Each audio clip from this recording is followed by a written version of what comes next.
Okay तो last class में हम लोगों ने आरआरबी एएलपी सीबीटी फर्स्ट में जो साइंस का जो पेपर था उसको हम यहाँ पे डिस्कस कर रहे थे, ठीक है।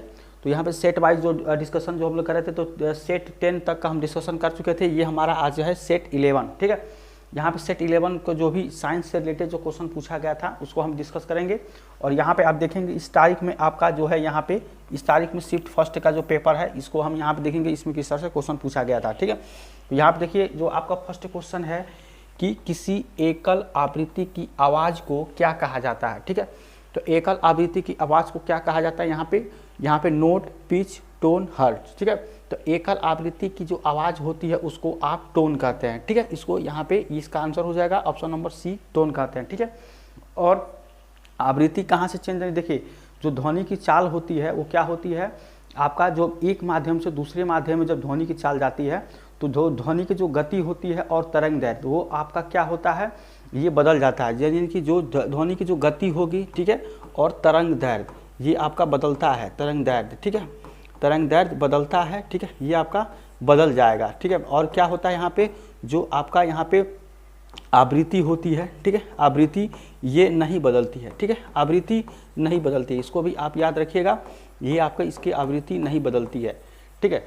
तो इस तरह से आपका यहाँ पे एक आवृत्ति के बारे में पूछ रहा था। तो जब ध्वनि में क्या होती है, जब ध्वनि एक माध्यम से दूसरे माध्यम में जाती है तो गति और तरंग दैर्ध्य चेंज होगा लेकिन आवृत्ति चेंज नहीं होता है, इसको भी आप याद रखिएगा, यहाँ पे नहीं बदलती है। तो इसका आंसर क्या हो जाएगा, टोन हो जाएगा, ठीक है। इसके बाद से अगला क्वेश्चन देखिए, नेक्स्ट क्वेश्चन आपको यहाँ पे दिया गया है कि निम्नलिखित में से कौन सा लवण अम्लीय है, ठीक है। यहाँ पे कौन सा लवण अम्लीय इसको बताना है। देखिए तो यहाँ पे जो सोडियम कार्बोनेट होता है इसका ऑप्शन नंबर ए, ये आपका क्या होगा, इसका आंसर हो जाएगा। तो जो यहाँ पे जो लवण होगा ये आपका सोडियम, ये आपका लवणी जो लवण होगा ये आपका अम्लीय हो जाएगा, ठीक है।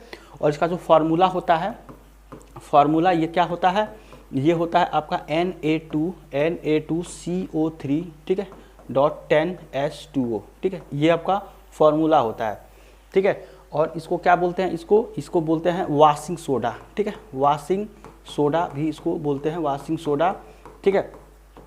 और इसको एक और नाम देखिए धोने वाला सोडा भी बोलते हैं, ठीक है, धोने वाला सोडा, ठीक है। तो ये आपका होता है इसका सोडियम कार्बोनेट के बारे में, ये आपका था Na2CO3, तो इसको याद रखिए, ऑप्शन नंबर ए हो जाएगा, ठीक है। नेक्स्ट क्वेश्चन आपका देखिए, नेक्स्ट क्वेश्चन आपको यहाँ पे दिया गया है कि निम्नलिखित में से विषम की पहचान करें, ठीक है। यहाँ विषम की पहचान करना है, ठीक है। तो ऑप्शन में है वायु, मिश्र धातु, दूध और जल। तो इसमें आप देखिए वायु में बहुत सारे गैस होती हैं, ठीक है।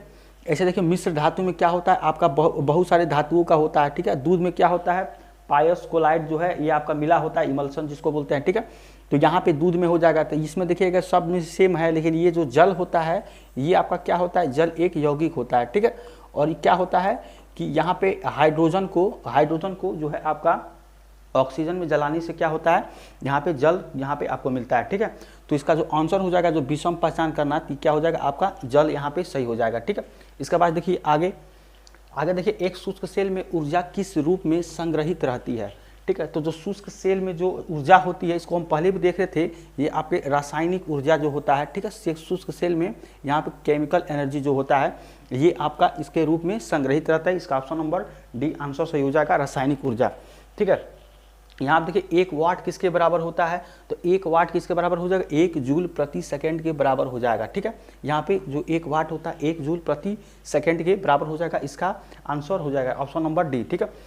इसके बाद देखिए नेक्स्ट क्वेश्चन, देखिए यहाँ पे नेक्स्ट क्वेश्चन आपको दिया गया है कि तत्वों को उनके परमाणु द्रव्यमान, ठीक है, परमाणु द्रव्यमान के आधार पर वर्गीकृत करने का श्रेय किसे जाता है, ठीक है। तो यहाँ पे जो मेंडलीव थे ये इसको इनका श्रेय जाता है, यहाँ पे ऑप्शन नंबर डी ए जो होगा ये इनका आंसर हो जाएगा। और ये बताया था कि तत्वों के जो भौतिक और रासायनिक गुण जो होते हैं उसके परमाणु भार के आवर्ती फलन होते हैं, ठीक है। इसके बारे में ये मेंडलीव ने इसको बताया था, ठीक है। तो यहाँ पे आपको परमाणु द्रव्यमान के आधार पर वर्गीकृत करने का श्रेय किसको जाएगा, यहाँ पे मेंडलीव का जाता है, ठीक है। इसका ऑप्शन नंबर ए होगा, ठीक है। इसके बाद से नेक्स्ट देखिए, नेक्स्ट क्वेश्चन आपको दिया गया है कि किसी स्थिर वस्तु के स्थिर रहने या गतिशील वस्तु के उसी गति से, ठीक है, उसी गति से गतिशील रहने की प्रक्रिया कहलाती है, ठीक है। तो ये जो आपकी प्रक्रिया कहलाती है ये आपको क्या कहलाएगी, जड़त्व कहलाएगी, ठीक है। यहाँ पे जड़त्व कहलाती है, इसका ऑप्शन नंबर डी आंसर हो जाएगा, ठीक है। और ये क्या कहते हैं, गति का प्रथम नियम जो होता है ये भी ये आपका जड़त्व ही होता है, ठीक है, गति का प्रथम नियम, ठीक है। इसको भी आप याद रखिएगा यहाँ पे गति का प्रथम नियम। और इसे एक चीज़ और कहते हैं, गैलीलियो का भी नियम कहते हैं, ठीक है, गैलीलियो का, ठीक है, इसको भी आप याद रखिएगा, गैलीलियो का नियम, ठीक है। तो ये भी आप इसको याद रखिएगा, गैलीलियो का नियम, ठीक है। तो जरूरत तो इसका आंसर हो जाएगा ऑप्शन नंबर डी, ठीक है इसका, ठीक है। नेक्स्ट क्वेश्चन आपको यहाँ पे दिया गया है कि निम्नलिखित में से कौन सी धातु ठंडे, यहाँ पे ठंडे या गर्म पानी के साथ प्रतिक्रिया यहाँ पे नहीं करती है, ठीक है।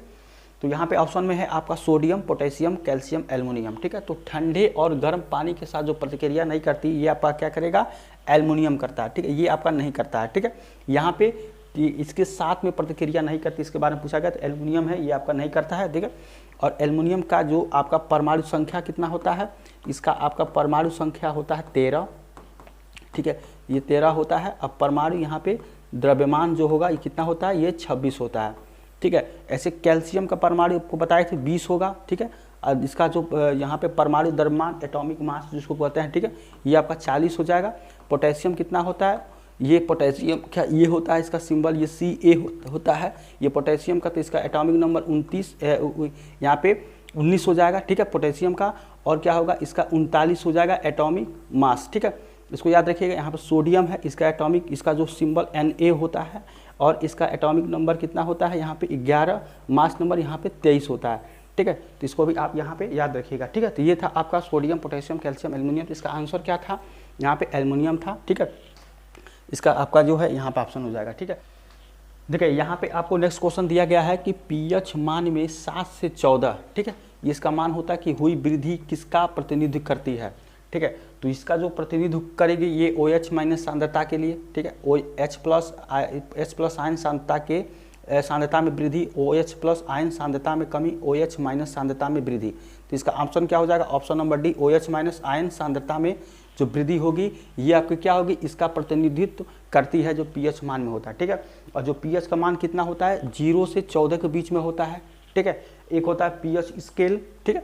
तो pH स्केल किसने दिया था, इनका जो नाम था ये सोरेनसन ने दिया था, सोरेनसन, ठीक है, इसको भी याद रखिएगा, सोरेनसन ने इसका जो है इसका pH स्केल को यहाँ पे दिए थे, ठीक है।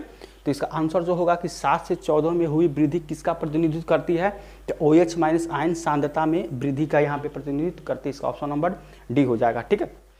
देखिए यहाँ पे नेक्स्ट क्वेश्चन आपको दिया गया है कि आधुनिक आवर्त सारणी में धातुओं को कहाँ पर रखा गया है, ठीक है। तो आधुनिक आवर्त सारणी में धातुओं को बाईं ओर रखा गया है, ठीक है, तो इसका ऑप्शन हो जाएगा बाईं ओर, ठीक है।